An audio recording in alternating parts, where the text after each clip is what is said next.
राधे राधे, कसे आहात सगळे? हिवाळा सुरू असला की गरमागरम नवीन नवीन खाण्याची खरंच खूप इच्छा होते आणि सगळ्या भाजीपाला पौष्टिक असतात तर खाण्याची ही मजा वेगळीच लागते. गावाकडनं सांबार आणला होता तर आहोंची इच्छा होती की छानपैकी सांबार वडी बनव. मग का त्यांची फरमाईश आज पूर्ण करूच म्हटलं. सांबार वगैरे बारीक चिरून घेतला, लसूण अद्रक आणि हिरव्या मिरच्या खलबत्त्यामध्ये ठेचून घेतल्या आणि थोडेसे शेंगदाणे कुटून घेतले होते आणि खोबरा डोलवता तर खोबरा खीस त्याचा करून घेतला.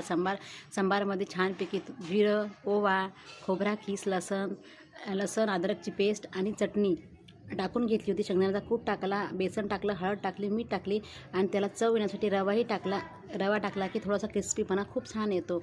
आणि त्यामध्ये मेन इन्ग्रेडियंट्स म्हणसाल तर तीळ टाकले. तिळानं त्याला खरंच खूप चांगली चव लागते.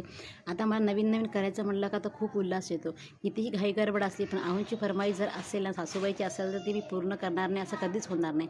कारण की आपण जेव्हा एखादा पदार्थ प्रेमाने करतो आणि सगळे आवडीने खातात तर त्याची खरंच ते जेव्हा म्हणतात छान झालं तर खरंच आपलंही पोट भरल्यासारखं वाटतं. उंडा वगैरे फेटून घेतला की लगेच इडली पात्रामध्ये त्याला वाफवण्यासाठी ठेवलं. मस्तपैकी पाहू शकता वड्या छानपैकी वाफवल्या, त्याचा बारीक कट करून घेतल्या आणि त्या तळायला घेतल्या. कमी फ्लेमवर तळल्या की त्याचा क्रिस्पीपणाही खूप चांगला लागतो आणि वड्या म्हणजे जास्त करपतही नाही.